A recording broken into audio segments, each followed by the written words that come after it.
Steven Universe, the movie epitomizes Steven's inescapable saga of love and conflict.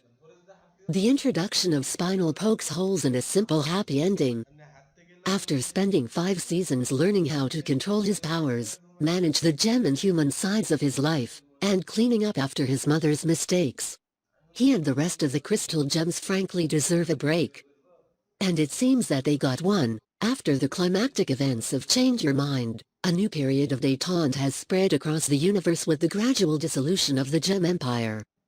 Steven is finally getting along with his somewhat adoptive second family of the Diamonds despite their obsessive clinginess. But he's eager to continue living out his life with his friends and family on Earth. Also, he's 2 years older and has a neck. Steven Universe, the movie picks up with Steven more self-assured and happy than we've ever seen him. But as so often is the case in Rebecca Sugar's fantasy world, the high doesn't last. A new threat to Earth sparks a microcosmic event that dredges up all of Steven's previous conflicts, forcing him to confront basically every metaphorical demon he's faced throughout his adolescence. In true Steven Universe style, the movie is a spectacle of animation eye candy and heart-wrenching songs sung by the series' comfortably familiar voice cast.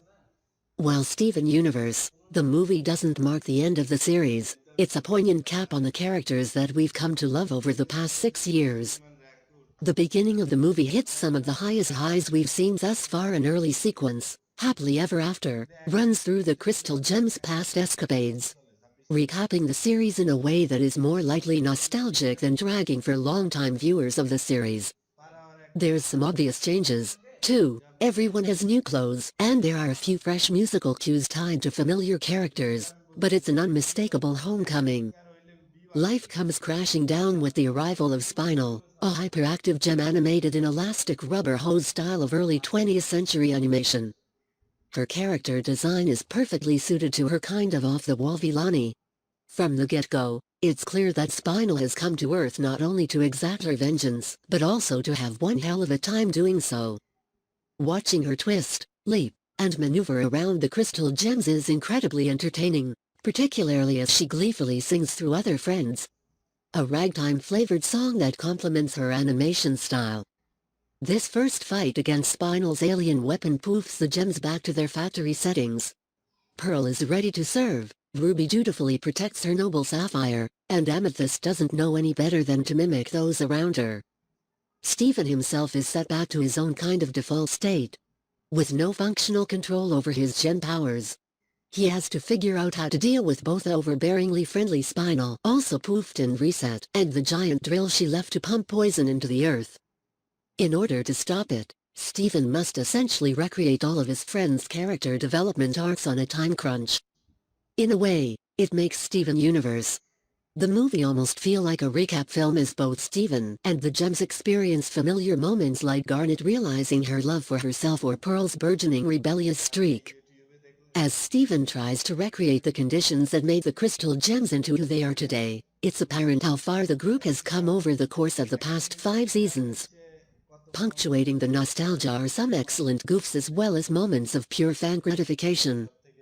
Pearl's unnerving servitude is cut by the fact that she addresses Greg, who she believes to be her master, as Greg Universe, after he hesitates when giving his name. Connie straight up slices a car in half with her sword.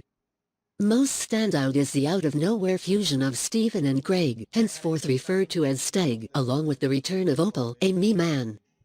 With fusions like Garnet framed as romantic relationships, it's easy to forget that any relationship rooted in trust and love can be the basis for a fusion.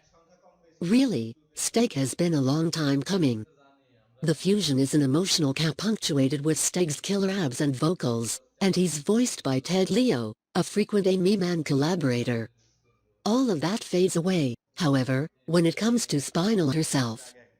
As Steven puts the pieces of his friends' memories back together, he continuously forgets and ignores Spinel, in the process inadvertently bringing back her memories of abandonment at the hand of Pink Diamond.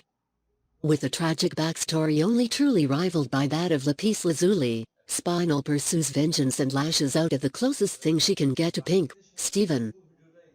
Steven being left behind to clean up his mother's messes is a familiar theme. What's different this time is that the biggest fight is already over, in theory, Placating the diamonds should have been the final battle.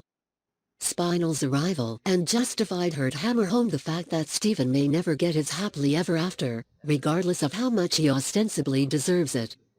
No matter what he does and no matter how many people he loves into peace, there will always be someone else whose heart he has to mend. While contending with loss of control over his own powers and having to recreate his friend's development arcs is great narrative, it's also symbolic. Each challenge Steven faces will be just as difficult as his very first. That doesn't mean that things are all grim. This is Steven Universe. With the support of his friends, Steven eventually does manage to overwhelm Spinel with love, saving Beach City in the process. There's a particular sequence where Steven climbs up Spinel's drill as Garnet, Amethyst, and Pearl evacuate the city.